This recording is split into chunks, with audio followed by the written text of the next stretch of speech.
네, 학생 여러분, 또 한 주 잘 보내셨죠? 이번 주차는 대기와 악기상이라는 주제로 학습을 해보도록 하겠습니다. 이 본 챕터는요, 먼저 에너지, 지구에서 일어나는 다양한 기상, 또 기후에 대한 변화, 이런 내용들은 전부 다 에너지에 관계가 있기 때문에요. 에너지에 대한 개념을 좀 익히도록 하고요. 또 지구의 에너지 평형 관계에 관련돼서 내용을 좀 보도록 하고요. 다음은 대기, 그 다음에 기상의 변화, 그 다음에 재해 유발 기상 현상, 날씨와 인간관계, 또 악기상의 순으로 학습해 보도록 하겠습니다. 먼저 본 챕터의 목표는요, 여러분 잘 아시는 태풍이나 허리케인, 토네이도, 또 뇌우, 홍수, 황사와 같은 악기상 현상들은요, 여러분들 인간이 삶에 있어서 가장 큰 피해를 입히는 자연 현상 중에 하나지요. 이러한 자연 현상들은 지구가 어떠한 에너지의 평형을 유지하기 위해서 에너지의 교환을 위한 과정에서 일어나는 현상들입니다. 그래서 악기상 발생과 관련된 에너지의 순환 관계에 대한 이해가 좀 필요하다고 볼 수 있을 것 같아요. 그래서 악기상들의 현상들을 파악하도록 노력하겠습니다. 보통 여러분들 알겠지만 지구는 그 에너지 평형을 유지하기 위해서 에너지 교환 자체를 일으킨다는 얘기죠. 그래서 이로 인해서 기상 및 기후 변화와 같은 여러 자연 현상들이 발생하게 되고요. 보셨던 다양한 악기상 현상들이 어떻게 인간에게 피해를 입히게 되는데, 그러한 기본적인 관계, 특히 기상 및 기후 변화와 지구 에너지의 평형 및 에너지의 교환 관계 또는 에너지 순환 관계, 요것들을 좀 이해하도록 하고요. 여러 종류의 악기상 현상들을 좀 이해하는데 도움이 되었으면 좋겠습니다. 또 악기상과 관련된 자연현상과 자연재해를 이해하도록 하고요. 악기상에 의해서 재해를 최소화하기 위한 대처 방법을 학습하도록 하겠습니다. 먼저 에너지입니다. 여러분들 프린터물에 보시면 비어있는 부분들이 아마 적색이나 또는 딱 검은색이 아닌 다른 색으로 칠해져 있는 경우가 있을 겁니다. 그런 경우는 여러분들 비어있는 곳에 채워서 필기를 좀 해주시기 바라고요. 먼저 에너지와 관련돼서 아주 단기간에 거대한 에너지의 흐름들을 만들어내는 것 중에 하나인 자연현상 중에 하나가 토네이도가 있습니다.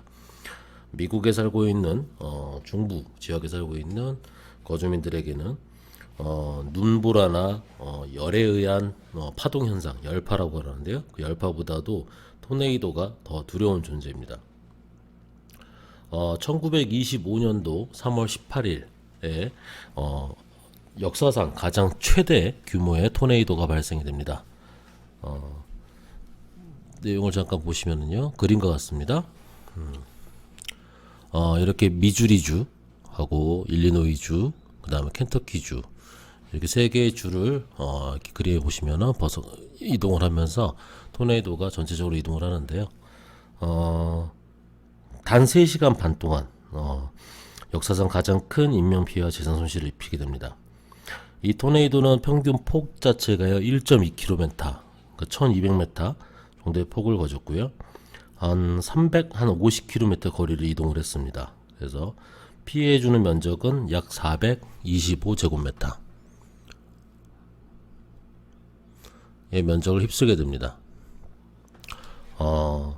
본 토네이도, 대부분 토네이도는요, 그 평균 한 50km 속도로 곡선을 그리면서 지나갑니다. 곡선은 이렇게 위치가 일정하지가 않고요. 이렇게 어떤 유선형 형태들을 띠든지 이런 미동형 형태들을 띠게 되면서 이동을 하게 되는데요. 이 토네이도 같은 경우에는 기록상 가장 빨랐습니다. 시속 100km로 이동을 하면서요. 속도로 이동을 하면서 미주리주, 일리노이주, 또 위쪽에 인디애나주까지, 켄터키주 북쪽에 있는 인디애나주까지 직선상으로 통과를 하면서 풍속 시속 290km의 바람을 동반했습니다. 이 토네이도에 대한 피해는요, 대부분 건물 붕괴를 일으켰고요. 그 붕괴된 건물 파편이나 깔리거나 또는 날아다니는 파편에 의해서 인명피해가 많이 발생됐는데요. 사망자가 695명, 부상자는 2,000명 정도, 그 다음에 피해액은 그 당시 규모로 1억 7천만 달러에 달했습니다. 일단 미주리주에 보면은 이렇게 아나폴리스라는 지역은 경우에는 90%가 파괴가 일어났고요. 또 일리노이주의 골햄이라는 지역이 있습니다. 골햄이라는 지역, 이 지역은 100%가 파괴가 되었습니다. 또 페리시 주에도 90%가 파괴가 되었고요. 그래서 상당히 많은 피해를 입혔습니다. 근데 당시 이 토네이도의 피해가 가장 컸던 이유 중에 하나는요. 일단은 시기가 1925년이잖아요. 그때는 토네이도가 발생하는 경고에 대한 안내, 이제 경보 기술이라고 그러죠. 그다음에 예측 기술 자체도 부족을 했고요. 이게 폭풍을 동반하다 보니까 전신주가 끊겨버리죠. 전화선 자체가 단절이 되어서 토네이도의 이동 경로를 알리지 못했기 때문에 아주 큰 피해를 입히게 된 사건 중에 하나입니다.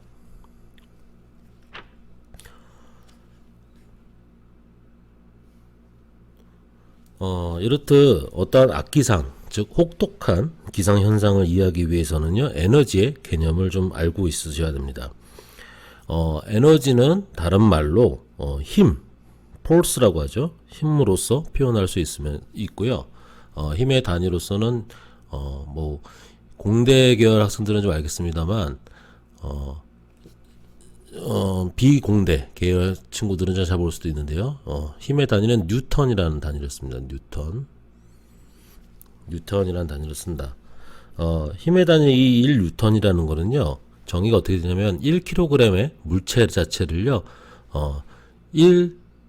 그러니까 가속도 1m/s 제곱의 가속도로 움직일 때 필요한 힘의 크기를 1뉴턴이라고 얘기를 합니다. 1뉴턴.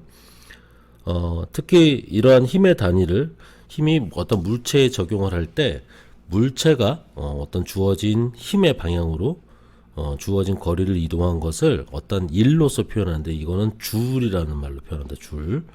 1의 단위는 줄이고요. 1줄이라는 것은 이 1뉴턴의 힘으로 1m를 움직인 것. 즉 1의 양은 힘의 크기와 힘의 방향으로 이동한 거리의 곱으로서 정의가 됩니다. 즉 1줄이라는 건 1뉴턴 곱하기 1m로서 정의가 됩니다. 즉 어떤 게 일이 발생이 됐다, 일이 이루어졌다 라고 얘기하는 것은 그만큼 에너지가 소비되었다는 것을 의미하게 되고요.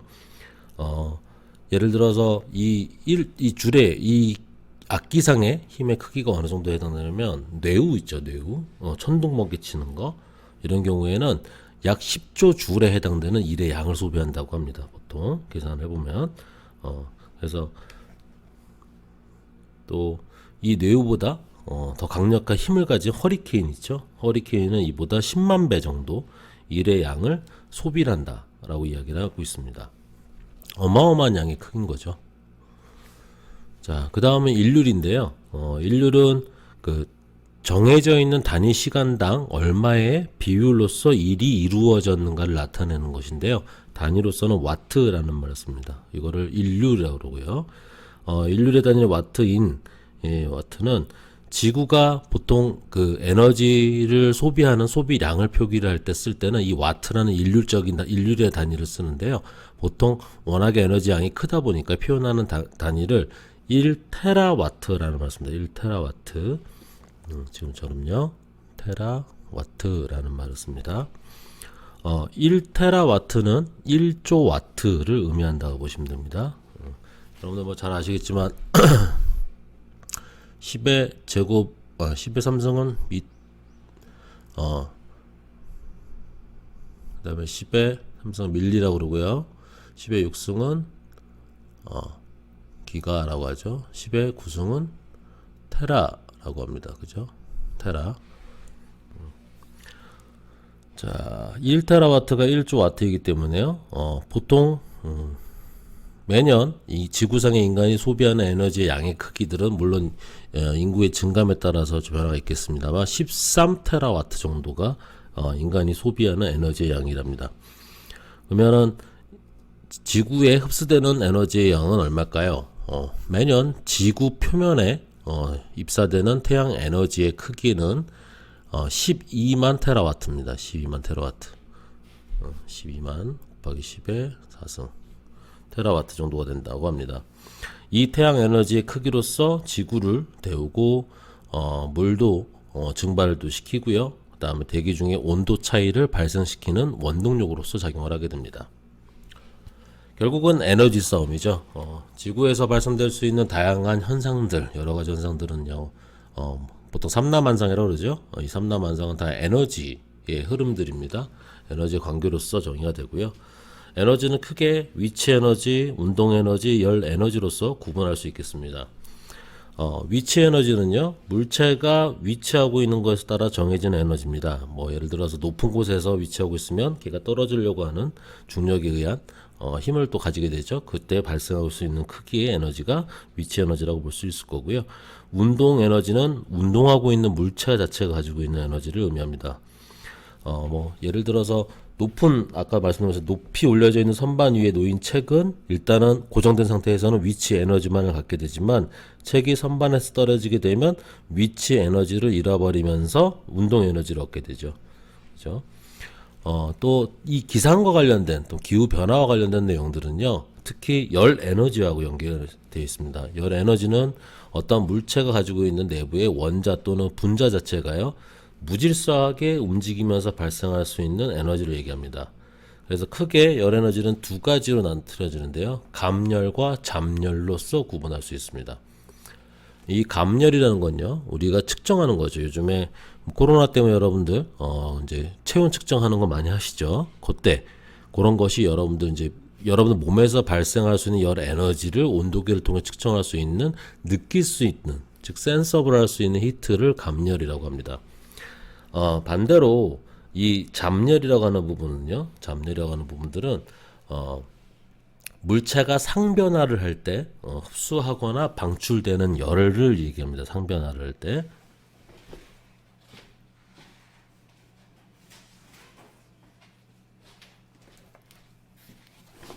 고등학교 때들 다들 뭐 좀 학습들 하셨겠지만, 그 상변화라고 하면 어떤 물체가 뭐 고체 상태, 이제 액체 상태, 기체 상태 이렇게 변화하는 걸 얘기를 하겠죠.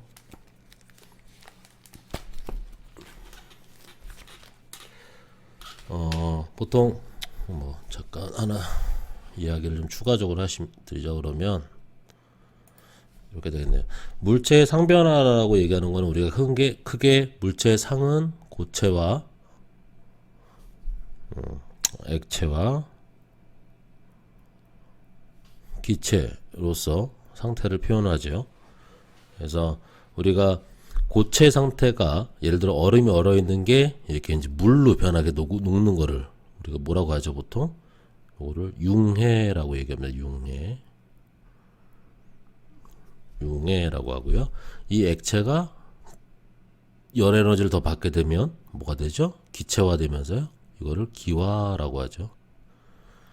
기체화된다 보시면 되고요. 드라이 아이스처럼 고체가 액체 상태로 변하지 않고 바로 기체화되는 것을 뭐 많이들 아시겠지만요. 이거는 승화된다고 얘기합니다. 승화라고. 반대로 기체가 그래서 액체화되는 거를요, 액화 현상이라고 그러죠. 액화라고 하고요. 액체가 고체화되는 거는 응고라고 얘기합니다. 응고. 이런 것이 결국은 물체가 있는 상에 대한 상변화 현상들인데요. 이러한 상변화, 상태가 변하는 현상이죠. 상태가 변할 때, 이런 상변화를 일으킬 때 흡수되거나 방출되는 열 에너지를 이를 잡열이라고 합니다. 잡열, 레이턴트 히트. 요것이 결국은 기상, 변화 또는 악기상에 대한 전개 과정에 있어서 에너지의 주요 공급원이 됩니다. 예를 들어서 액체 상태의 물이 기체 상태의 수증기로 증발되는 경우에는 증발 잡열이라고 그 에너지를 흡수하게 되고요. 반대로 수증기가 액상화, 아까 먼저 액화되는 현상이죠. 물의 상태로 변화될 경우에는 증발 잡열 에너지를 방출하게 됩니다. 자, 다음은 이 에너지와 관련된 에너지의 열 에너지, 특히 이동에 관련된 내용들을 좀 간략하게 좀 보도록 할게요. 열의 이동에 관련된 부분들은요, 지금 보다시피, 전도, 대류, 복사, 이 세 가지로 구성이 되어 있습니다. 컨덕션이라고 하는 이 전도라는 거는요, 서로 이렇게, 접촉하고 있는, 물체의 온도 차가 나이가 발생이 될 때요, 온도가 높은 물체에서 낮은 물체로 열이 이동하는 현상들을 전도라고 얘기를 합니다. 열이 냄비 손잡이를 통해서 전달되는 경우 또는 수면에 물이 차가운 공기와 접촉하고 있을 때 발생되는 열의 손실 현상, 이런 것들을 열의 전도라고 이야기를 하고요. 전도는 뭐 복잡하게 들어가면 퓨리의 법칙에 의해서 설명을 들어가야 되는데, 본 수업에서는 이게 깊이 관여를 해서 깊은 지식까지는 필요하지 않을 것 같아서요. 세 가지 현상에 대한 어느 정도 정의 정도만 익히도록 하겠습니다. 두 번째는 대류인데요. 기체나 액체가 직접 움직이면서 열 에너지가 전달되는 현상들을 이야기를 한다. 보면은 냄비 바닥에 어떤 물이 이렇게 고온의 물이 덮여지면은 위로 쭉 올라가잖아요. 따뜻한 물이 위로 올라가고 찬물은 아래로 내려가고, 그렇죠? 뭐 방에 보일러를 키면 따뜻한 공기가 위로 올라가고 찬 공기가 아래로 내려오고, 이런 현상들, 이거를 대류라고 합니다. 컨벡션이라고 하고요. 보통 이 대류가 발생되는 현상들에 대한 원인은 온도 차이에 따라서 열 팽창, 즉 대기를 구성하고 있는 분자들의 열 팽창에 의해서 발생되는 밀도 차이에 의해서 발생이 되겠고요. 이건 비단 지난 시간에 잠깐 설명드린 바와 같이 이게 공기에서만 발생되는 것도 아니고요. 대양에서도, 해양에서도 발생될 수 있는 현상이다. 온도가 높아지면 일단 부피가 팽창을 하게 되고 밀도는 감소하면서 위로 상승하는 효과를 갖게 되고요. 온도가 낮아지면 부피가 감소하면서 밀도가 높아지고 따라서 무거워지니까 아래로 내려가겠죠. 압력의 차이에 의해서도 발생이 되는데요. 자연 대류와 강제 대류로서 크게 두 가지로 구분합니다. 자연 대류라는 건 온도 차이에 따른 밀도 차로 인해서 발생된 밀도류의 현상들을 얘기하고요. 아까 말씀드린 것처럼 물이 끓어서 이렇게 순환하는 과정이나 우리가 난방기 사용하면서 이렇게 공기를 순환하는 과정이나, 또 지구적으로 보면은 전지구적으로 보면 대기의 순환 과정이나 멘틀이 흐르는 멘틀 대류 현상이나 해상풍과 육상풍이 이렇게 순환하는 과정들, 이걸 자연스럽게 어떤 온도 차이에 의해서 발생되는 자연 대류 형태를 얘기하고요. 에어컨을 키거나 선풍기를 이용하는 부채라는 거는 액체나 기체를 강제로 순환해서 우리가 어떤 공기의 흐름들을 바꿔주는데, 열의 전달 과정들, 에너지를 전달하는 과정들을 억지로 힘에 의해서 외력에 의해서 발생시켜서 그 흐르는 흐름을 만드는데, 그걸 강제 대류라고 얘기를 합니다. 복사는요, 열을 가진 물체에서 어떤 파형의 에너지가 방출되는 현상들을 복사라고 얘기를 합니다. 복사.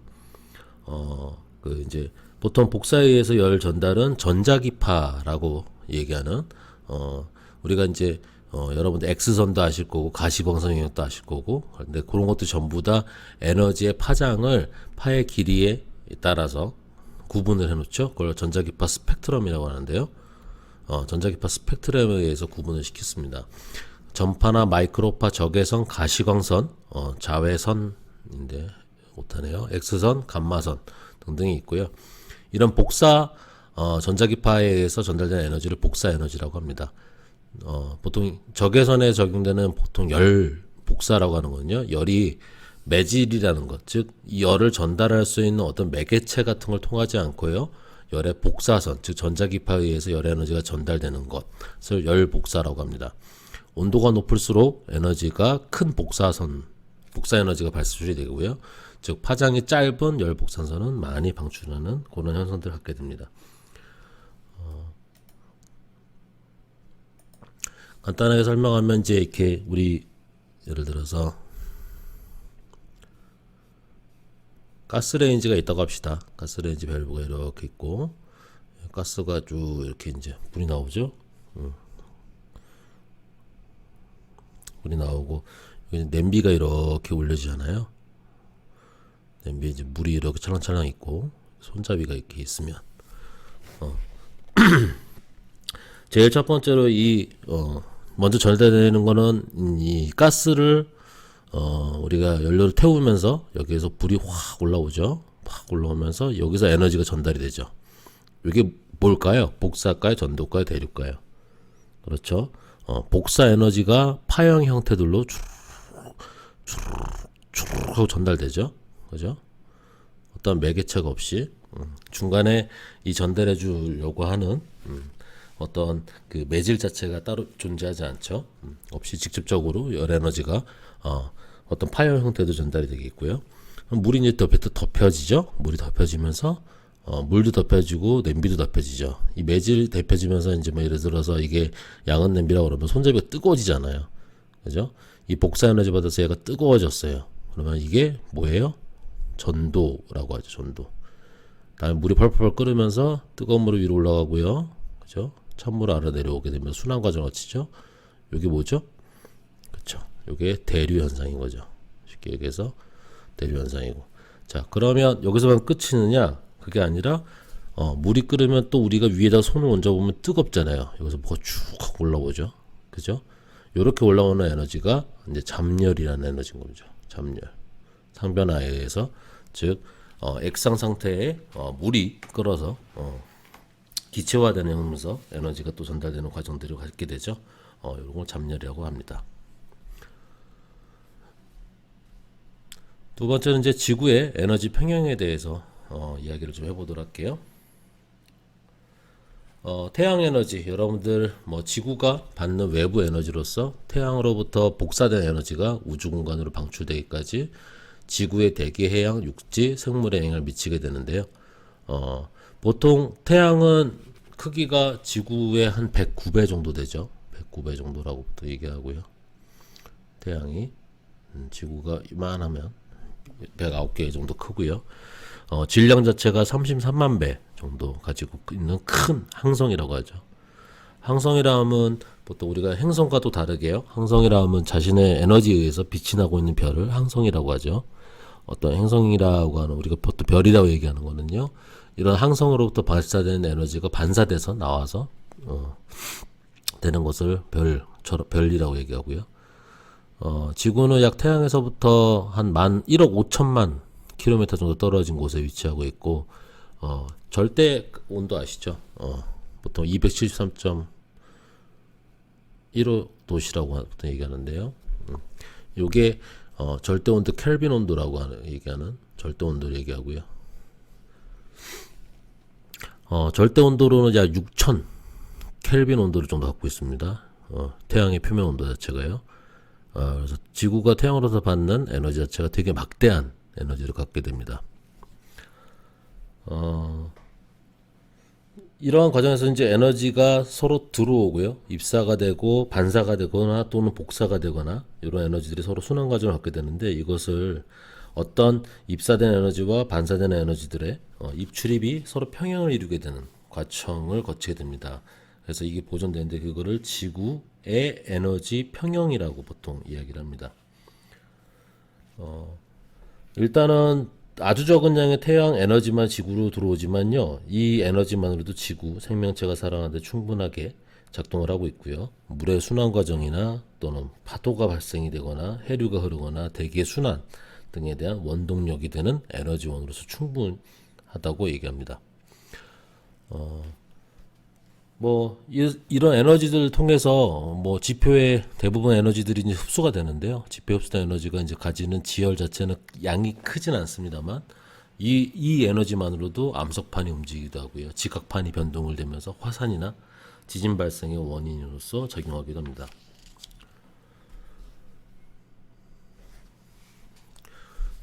지구가 이제 그림으로 보시면 더 이해가 쉬울 텐데요. 지구에 이제 태양 복사 에너지가 입사가 되기 시작하면요. 그게 이제 지열로서 흡수가 되고요. 보통 지표면의 절반 정도 알려진 거에 의하면 100이라고 쳤을 때요. 대기는 17%, 구름에는 한 3%, 또 반사되는 부분들, 구름에 의해 반사되거나 지표면에 의해서 에너지가 반사되는 30%가 되고요. 또 100이 들어왔잖아요. 그죠? 53, 17 요게 지구가 또 반사되는 복사 에너지로서 또 작용하는 게 70% 정도 돼서 뿜어내기도 시작합니다. 요게 에너지의 평형 관계에 대한 순환 과정들이고요.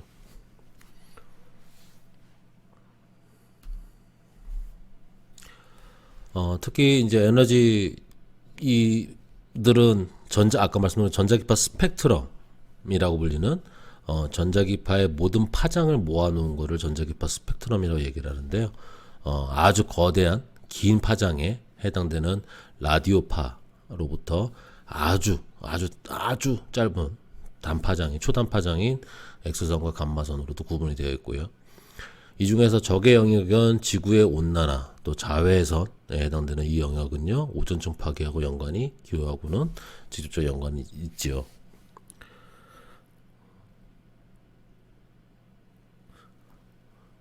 전자기파 스펙트럼을 다시 한번 나열해 본 그림입니다. 참고해 보시도록 하시고요. 그 중에서 이 다양한 전자기파 스펙트럼 중에 우리가 눈으로서 감지할 수 있는 파는요, 이 가시광선, 비지블 라이트라고 하는 요 영역대만 볼 수가 있고요. 이런 전자기파 에너지의 크기는요, 일반적으로 따뜻한 이제 뜨거운 물체가 저온의 물체보다 많은 양의 전자기파 에너지를 방출하게 됩니다. 단위 면적당 단위 시간에 방출되는 전자기파 에너지는 그 물체가 가지고 있는 표면 온도의 4제곱에 비례한다. 즉 표면 온도가 뭐 T라고 하면은요, T의 4제곱에 비례해서 에너지가 방출되는 크기로 나온다라고 이야기가 되어 있는데요. 슈테판 볼츠만 법칙이라고도 보통 부릅니다. 즉 표면 온도가 2배면 방출되는 에너지 양은 예를 들어서 표면 온도가 1도인 것보다 2도인 것이 방출된 에너지 크기가 16배 정도가 증가된다라는 거죠. 그냥 기본적인 개념 정도로만 알고 계시면 좋겠습니다. 물체 온도에 따라서 전자기파의 파장 형태도 변하게 됩니다. 그래서 고온의 물체가 저온보다는 빠르고 짧은 파장을 갖추게 되고요. 그래서 아까도 보셨지만 파장이 짧은 감마선, X선, 가시광선 이런 것들이 태양에서부터 많이 표출이 되고요. 지구의 지표면 해양은 적외선보다는 긴 장파장의 전자기파가 방출되는 특징들을 가지고 있습니다. 아까 보셨던 내용들인데요. 태양 복사 에너지의 법칙이라 불리는 슈테판 볼츠만 법칙의 에너지의 크기는요, 단위 면적당 방출 에너지는 온도의 4승에 비례한다라는 얘기 있고요. 또 비인의 법칙이 있는데 이런 것까지 깊이 아실 필요는 없을 것 같았습니다. 또 지구가 1분 동안 받는 태양의 복사 에너지의 크기들을 계산할 때는요, 지구가 가진 단면적과 태양의 상수를 같이 곱해서 계산할 수 있게끔 되어 있는데요. 보통 이렇게 돼 있죠. 근데 이런 부분까지는 여러분들 본 챕터에서는 아실 필요는 없을 것 같습니다. 그냥 이런 내용이 있구나 정도까지만 이해하고 넘어가도록 하겠습니다.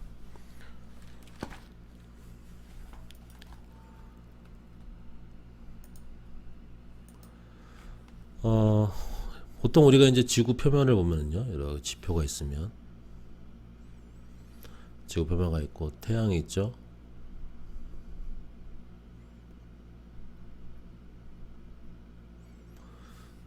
지표면이나 이제 대기 중에 기온을 지배하고자 하는 열 에너지의 근원이 되는 열원은 거의 태양에서 들어오는 복사 에너지라고 말씀드렸습니다. 그러면은 위도에 따라서 지구가 받는 태양 열에는 차이가 나죠. 여러분 알고 계시지만, 그죠? 나는 이유는 뭘까요? 지구가 태양에 비해서는 작기 때문에 태양으로부터 광선이 지구 전체를 똑같이 비춰서 극지방이나 적도지방이나 모두 같은 온도가 될 수도 있을 것 같지만, 지구는 일단은 여러분도 아시겠지만 행성 자체가 둥글게 되어 있죠. 그죠? 둥글게 되다가 기울어져 있죠. 그죠? 그래서 태양으로부터 입사되는 에너지가, 복사되는 에너지가 들어오는 게 받아들일 수 있는 면적 자체가 다르죠. 그래서 이 적도로 구성되어 있는 적도 부분들은요, 이 적도 영역 쪽은 수직으로 이 햇빛이 비치는 경우가 많고요. 극부분은 경사져서 비추는 경우가 많습니다.